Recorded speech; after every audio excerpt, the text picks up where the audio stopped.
A paz do Senhor a todos, que Deus abençoe sua vida. Eu acredito que você deve estar se perguntando, mas está diferente o fundo, onde o André está? Hoje eu estou num lugar diferente, eu estou aqui no centro de Londres, Westminster Chapel, e é uma igreja que fica perto do Palácio de Buckingham, uma igreja também muito interessante, de 1865 essa igreja, e é uma igreja de grandes pregadores da palavra de Deus. Inclusive, eu acredito que você tem percebido nas minhas pregações ou nos meus estudos sobre o Sermão do Monte, que eu tenho falado bastante sobre alguns personagens da literatura que escreveram grandes obras em cima do Sermão do Monte, que eu também estou usando no Sermão do Monte para auxiliar na nossa compreensão. E estes homens, um deles é Dr. Martyn Lloyd-Jones, que é esse livro aqui. E por isso eu resolvi hoje trazer para vocês algo diferente. Nós virmos aqui para gravar, o Marcos está aqui comigo hoje me ajudando, auxiliando, e nós estamos gravando então hoje nessa igreja maravilhosa, que ela inicialmente caberia a mais ou menos 2.000 pessoas, mas hoje é óbvio que por motivos de segurança, um novo layout, ela hoje tem capacidade para aproximadamente 1.500 pessoas. E nesse púlpito, então, neste lugar aqui, Dr. Martyn Lloyd-Jones, ele foi pastor aqui por aproximadamente 30 anos, servindo ao Senhor, trazendo a palavra de Deus aqui. Serviu até século passado, até 1968, e em 1968, eu nasci em 1970, imagina, 1968, quando ele entregou aqui, que ele se aposentou desse púlpito, mas ele não parou da sua vida ativa na palavra de Deus, Martyn Lloyd-Jones continuou então servindo ao Senhor, continuou pregando a palavra de Deus. Ele veio a falecer em 1981, no século passado. Então vamos ver que aqui é um lugar de grandes nomes, de muita história. E o estudo do Sermão do Monte, o estudo no Sermão do Monte, que são as coletâneas que estão neste livro aqui, estudo que eu estou usando e que foi feito aqui, ele foi realizado por Dr. Martyn Lloyd-Jones, como esses estudos que tocam o coração. No livro aqui ele fala algumas coisas interessantes e existem alguns comentários de pessoas que fazem certas recomendações do livro, né, os comentários iniciais. E alguns dos comentários são, este livro, né, esses estudos do Sermão do Monte, eles tocam o coração do leitor da mesma forma que um cirurgião cardíaco faz, dramática e precisa. E sua análise é penetrante do texto bíblico e ricas aplicações permitem-nos refletir com seriedade acerca das elevadas demandas da vida cristã. E esse livro, então, surgiu no século passado, em 1959, e na ocasião do lançamento desse livro, foi comentado a seu respeito bastante, porque trata-se da mais profunda sondagem do coração de todas as exposições do Sermão do Monte já publicadas no século XX. Olha a história, então, que tem até uma emoção para a gente estar dentro da história aqui, hoje, fazendo isso para vocês. E eu quero agradecer ao Mr. Ray, que nos permitiu estar aqui hoje, não é? Thank you very much por ter deixado a gente gravar aqui hoje. E na ocasião, então, desse lançamento, essa obra se tornou um clássico e continua hoje cativando o coração do leitor e levando a considerar a beleza da profundidade das palavras do Senhor Jesus Cristo que estão registradas em Mateus 5, 6 e 7. Como o Dr. Martyn Lloyd-Jones mesmo, ele fala em uma das frases aqui dentro desse livro, não é um código de ética ou moral, é antes uma descrição do que o cristão ele deve ser. E eu gostaria então de, com essa introdução, nós abrirmos orando, agradecendo a Deus, e vamos falar algumas coisas hoje sobre o Sermão do Monte nas bem-aventuranças, e eu gostaria de, junto com você, fazer essa oração e pedir ao Senhor que Ele fale conosco, que o Espírito Santo fale ao nosso coração. Deus, eu te agradeço, porque essa é uma rica oportunidade, diferente hoje, de estarmos fazendo aqui numa igreja onde serviu como um patamar para a pregação da sua palavra no passado e continua até hoje servindo, Deus, onde muitos homens e mulheres de Deus fizeram a obra do Senhor e trouxeram a palavra de Deus. E nós te agradecemos por isso. Deus abençoa esta igreja, abençoa a nossa igreja, abençoa todos aqueles que se empenham a divulgar a tua palavra. É o que nós te pedimos, no nome de Jesus, nos ajuda hoje a entender e compreender mais um pouco da tua palavra. Amém, Senhor. Amém. Bem, pegar aqui o nosso estudo de hoje, então, para a gente estar começando. Eu gostaria, nessa aula 6, então, de falarmos sobre os pobres em espírito. E eu queria convidar você a abrir em Mateus 5, o capítulo que nós vamos estar lendo, então, é o capítulo 5, dos versos 1 ao 3, só para a gente entender esse contexto aqui. E o foco nosso é o verso 3 hoje. Então, você achou aí? Vamos então ler junto comigo na sua versão aí. Vendo as multidões, Jesus subiu ao monte e se assentou. Seus discípulos aproximaram-se dele e ele começou a ensiná-los, dizendo: Bem-aventurados pobres em espírito, pois deles é o reino dos céus.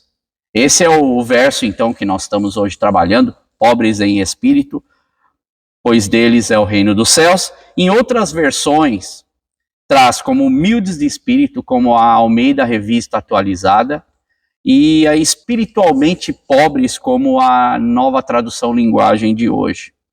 E Jesus não poderia ter começado da melhor forma do que bem-aventurados pobres de espírito.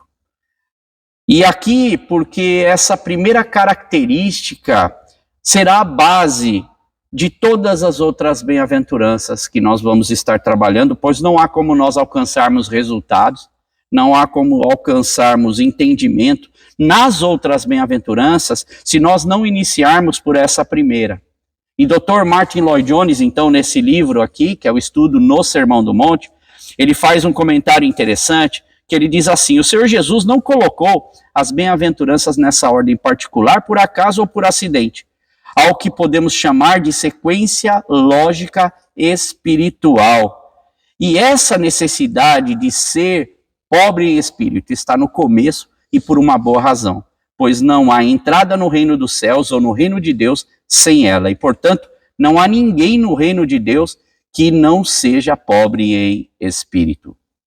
Como dissemos, começar então pelos pobres em espírito, como Jesus está fazendo aqui, é a chave ou a base para todas as outras bem-aventuranças, e ela é a artéria principal que leva ao coração da mensagem de Cristo no Sermão do Monte, pois nós vamos gastar um pouquinho mais de tempo nessa primeira, então serão alguns episódios falando, trazendo algumas noções dessa primeira, porque uma coisa é certa, nós precisamos auxiliar essa compreensão do que vem a seguir, então, e precisamos nos interessar primeiramente no caráter, antes de considerar a conduta da vida cristã. Então, a primeira coisa que é tratada é essa linha vertical com Deus, aonde nós temos esse acesso com Deus, e essa linha vertical, então, nos ajuda a ter esse conhecimento de Deus, e nós vamos considerando, então, essa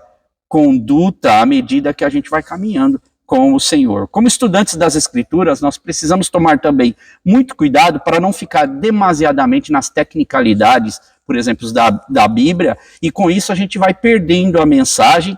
Porém, uma coisa é certa, para os mais experientes, para os mais velhos, eu me lembro de uma frase que meu pai, minha mãe, os meus avós, eles sempre diziam, que sempre meus tios falavam isso, né? Falavam para mim: André, escuta a história toda, escuta o que está tudo sendo dito, para que depois você possa tirar suas conclusões. E essa é uma verdade, porque nada melhor do que nós entrarmos, então, em todo o conhecimento dessa história, conhecermos os ângulos, ambos os lados, seus personagens, o contexto, e assim nós nos tornarmos íntimos da voz do Mestre falando ao nosso coração.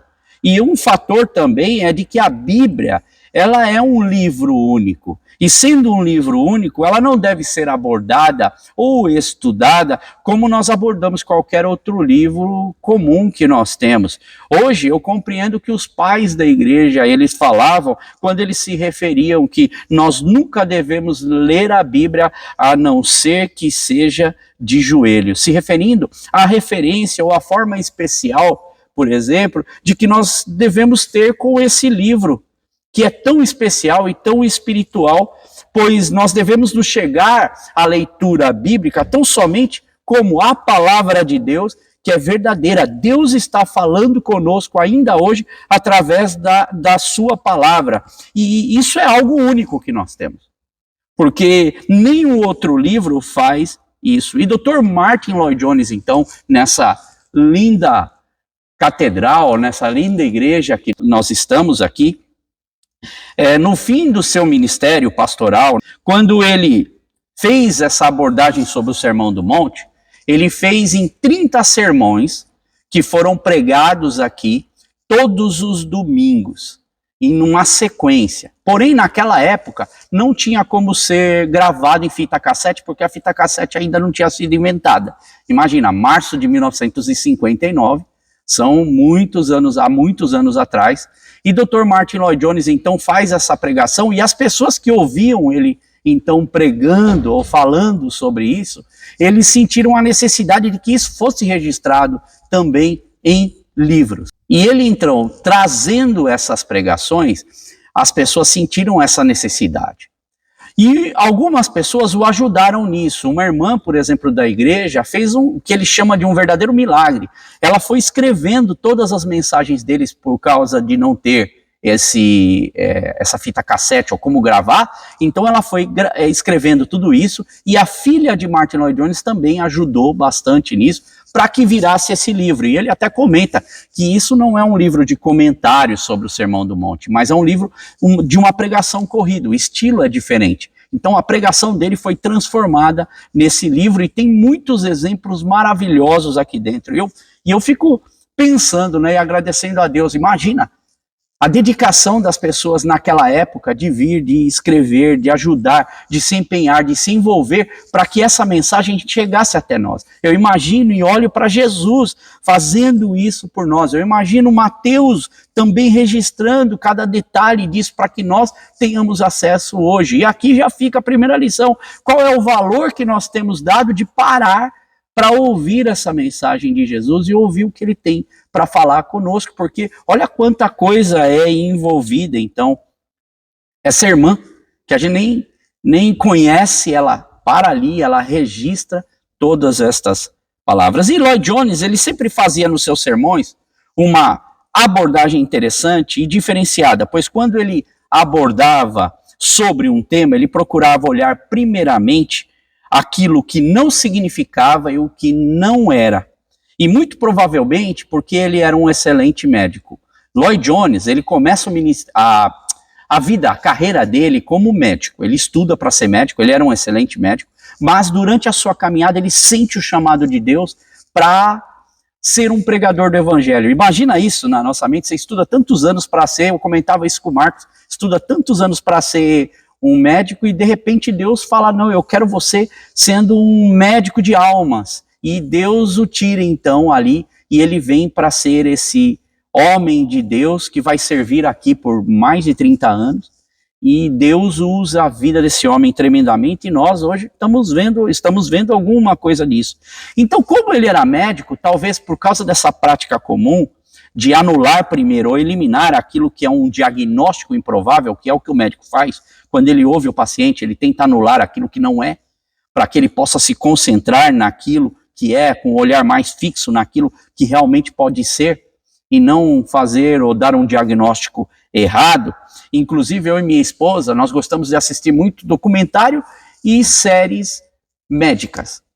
E nas séries médicas, que retratam bastante da vida normal que acontece dentro de um hospital, quando o caso ele é difícil, há uma cúpula médica que se reúne, e esses médicos, eles colocam, por exemplo, eles têm aquele board, aquele quadro branco, e eles escrevem nesse quadro, então, tudo aquilo que eles acham que é. Cada um vai falando o nome de uma doença, de uma possibilidade, eles vão colocando no quadro, e eles, ao final, que chegaram a todo o veredito do que pode ser, eles começam a falar o que não é. Então eles olham, por exemplo, pode ser isso, mas a pessoa está sentindo isso, e quando sente isso não tem nada a ver com esse sintoma, e eles vão lá e riscam. E eles começam a riscar até que fica uma lista pequena daquilo que possivelmente ou realmente é. E é o que Martin Lloyd-Jones ele faz diferenciado dos outros pregadores quando ele prega a palavra de Deus, e ele faz isso aqui muito no Sermão do Monte, inclusive nas bem-aventuranças. E assim, então, nós seguimos procurando abordar aqui de forma ampla e eliminando o que não é, eliminando os conceitos errados como um funil.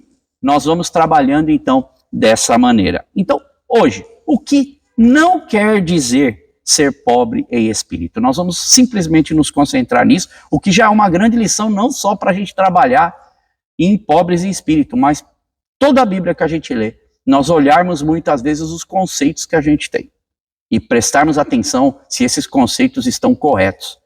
E Jesus não está falando de pobreza financeira ou enaltecendo o voto de pobreza, pois ele mesmo ensina que nós ajudássemos aqueles que são mais pobres. E se o estado de pobreza material fosse aqui o que Jesus estivesse enfatizando, no caso do Sermão do Monte, mais especificadamente aqui no verso 3, ele não nos teria aconselhado, como seus discípulos, de ajudar os pobres, como ele fala várias vezes para nós. E este pobre, ele não deveria, no conceito de Cristo, o pobre não deveria ser pobre dentro da visão do reino de Deus. Pois quem tem deve ajudar quem não tem. E Jesus, então, em seus ensinos, ele nos incentiva a repartir com o mais pobre, repartir com quem precisa de ajuda. E fazendo isso, nós ajudamos para que não haja falta para as outras pessoas. Na minha caminhada de vida, eu também não me lembro ou não conheço ninguém que disse, olha, que ser pobre é bom e que ser pobre é uma benção. A pobreza é uma benção. Eu nunca ouvi. Talvez você tenha ouvido falar, alguém já tivesse dito isso para você, mas o que eu penso é que afirmar que existe felicidade na pobreza, por exemplo, eu não sei para você, mas é algo difícil da gente escutar das pessoas. E aqui, imagina, seja de forma indireta ou diretamente, o que nós ouvimos é totalmente o oposto. O que a gente ouve? A gente ouve as pessoas, inclusive nós, falando que nós queremos buscar certos confortos, nós queremos buscar algumas coisas, nós queremos buscar estabilidade financeira, e muitas vezes nós não estamos falando só para nós, mas nós estamos falando para os nossos filhos, para os nossos netos, para a nossa família. Então vê que de certa forma, então, todo mundo quer buscar alguma estabilidade. E uma pessoa com esse tipo, por exemplo, de convicção, se ela tem essa convicção de que ser pobre é uma bênção, então seria algo muito raro, e eu acredito que acontece muito mais como uma busca de algo para algumas pessoas. E para outras como uma frustração. A exemplo do movimento franciscano no século XIII, iniciado na Europa e que ficou conhecido como Ordem dos Mendicantes Religiosos, que era a regra original de São Francisco de Assis, que foi aprovada pelo Papa, que não permitia a posse e propriedade das pessoas, né, desses que eram integrantes desse movimento, exigindo que esses membros, então, implorassem por comida enquanto eles iam pregando. Imagina essa cena. Essa era o que acontecia. A austeridade, a severidade de costumes, de vida e também de uma espécie de penitência, de rigor, de disciplina que pretendia, então, imitar a vida e o ministério de Jesus Cristo. Essa era a forma com que eles entendiam. Vamos seguir Jesus Cristo, a interpretação que eles tinham de Jesus vamos ser pobre como Jesus era, e os objetivos iniciais poderiam até ser dignos, se parecer com Jesus. Mas quando a gente fala de se tratar de humanidade, aqui é sempre um prato cheio, a gente sabe que lidar com o ser humano, é sempre um prato cheio para quem gosta de tirar vantagens, ou quem gosta de se aproveitar do outro.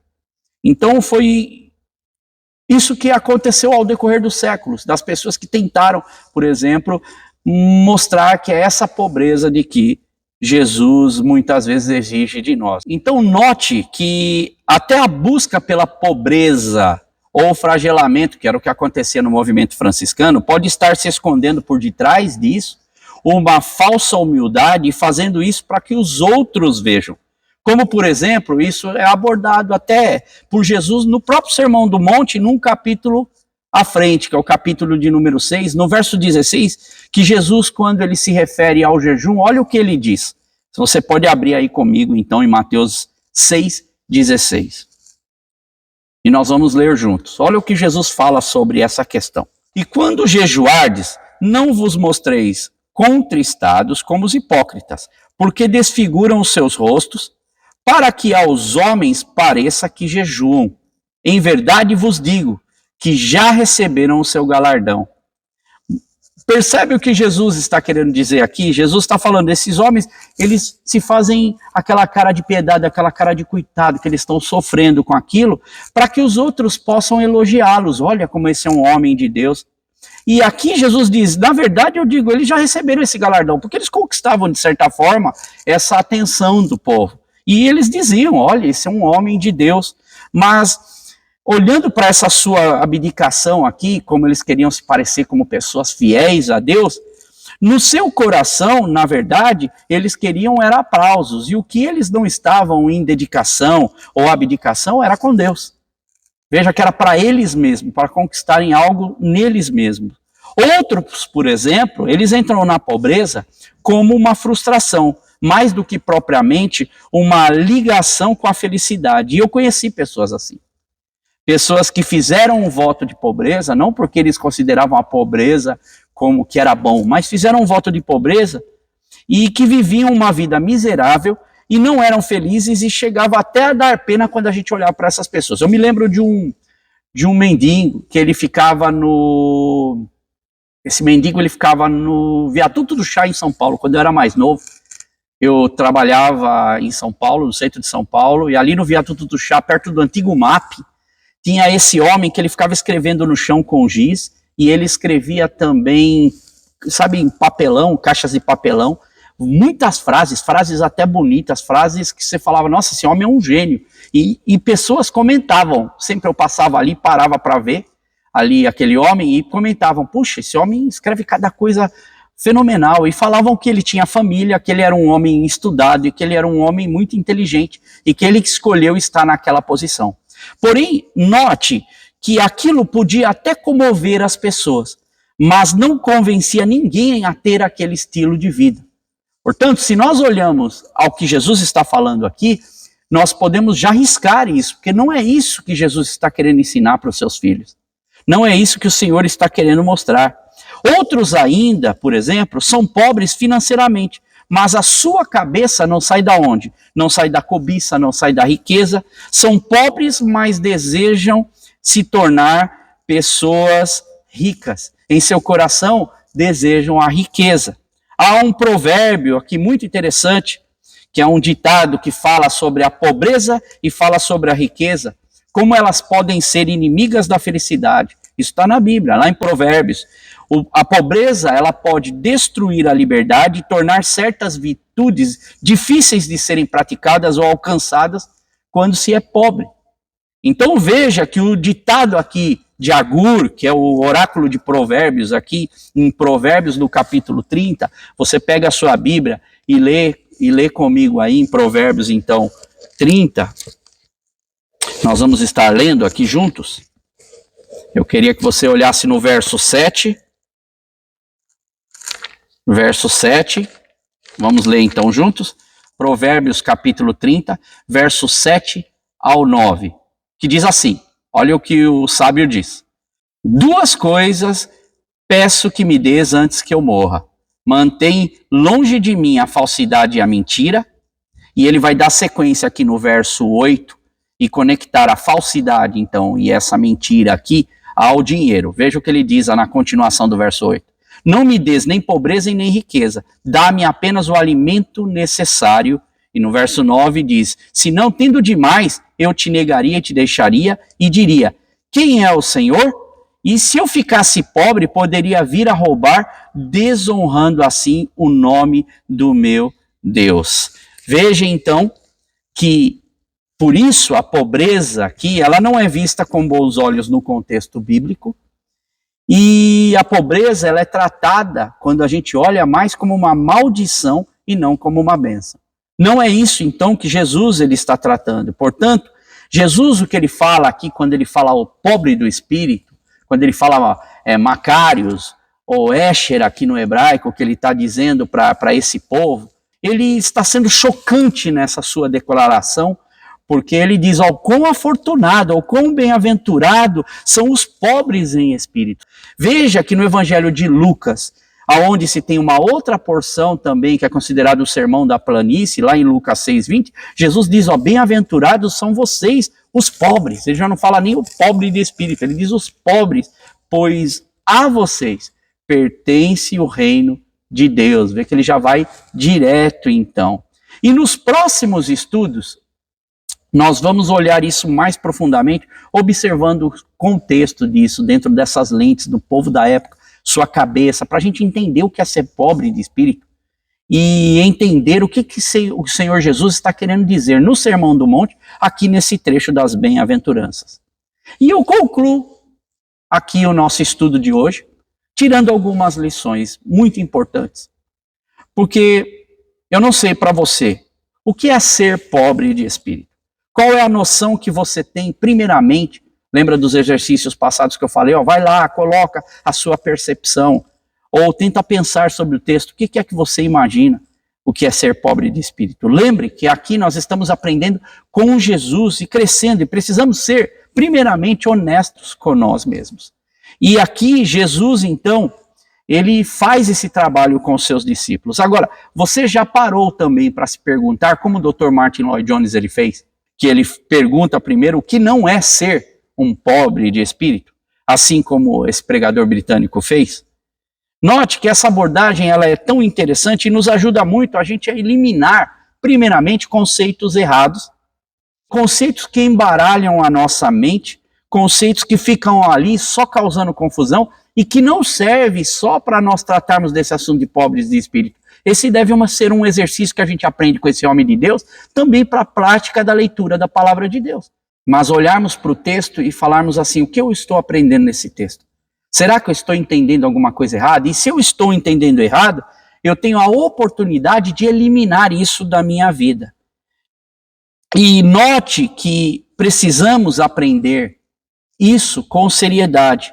Releia o texto, observe as próximas bem-aventuranças em conexão com essa primeira bem-aventurança aqui, que é a chave ou a artéria das bem-aventuranças, a artéria do Sermão do Monte, e que tudo vai depender a partir dessa primeira bem-aventurança, tirando aquilo que embaralha a nossa mente, os entendimentos errados, para que nós possamos viver essa bem-aventurança com a real funcionalidade que essa bem-aventurança tem no caráter, para que possa movimentar a nossa conduta. E exercite a sua mente. Note que nós iremos abordar bem essa primeira bem-aventurança mais profundamente. Esse é apenas o início. Então tenha paciência, para que a gente possa entender isso, como se passava primeiro na cabeça dos discípulos, depois no comportamento daquela época, e assim a gente poder aplicar para as nossas vidas, melhor para as nossas vidas hoje. E é interessante, porque tem um teólogo ou um pregador da palavra de Deus que eu acompanho e que eu gosto bastante das coisas que ele fala, que ele dá estudos. Ele se formou na universidade em Israel. Ele diz uma coisa bem interessante, que ele, quando era mais novo, que ele estava chegando à palavra de Deus, ele ouvia muitas pessoas falar e ele mesmo pensava, ele falava assim, eu preciso extrair, ver o que do texto está falando conosco para a nossa vida hoje. Porém, precisamos tomar muito cuidado, porque primeiramente, uma coisa que ele foi ao decorrer do estudo dele aprendendo é que, primeiramente, é necessário entender a cabeça, o contexto, o que as pessoas pensavam naquela época e quais eram as aplicações que eram feitas para as pessoas daquela época, daquele momento, e aí sim com aquela lição entendida, nós possamos extrair e trazer essas lições no dia de hoje. E eu aqui me despeço agradecendo a Deus por essa oportunidade, agradecendo por essa igreja ter aberto essas portas para que a gente possa ter feito esse estudo, ao Mr. Ray, por ele ter cedido esse espaço, que Deus o abençoe muito e que nós possamos aqui então estar juntos estudando a palavra de Deus, mas nas próximas semanas. Eu quero terminar agradecendo a Deus por esse tempo nesse lugar. Vamos agradecer. Senhor, muito obrigado por cada irmão, por cada vida, e que o Senhor nos ajude a continuarmos firmes na Tua palavra. Que a Tua palavra, ela trabalhe em nosso coração, mudando, sim, Senhor, o nosso caráter, para que a nossa conduta seja uma conduta que demonstre Cristo em nossas vidas. É o que nós te agradecemos, no nome de Jesus. Amém. Amém.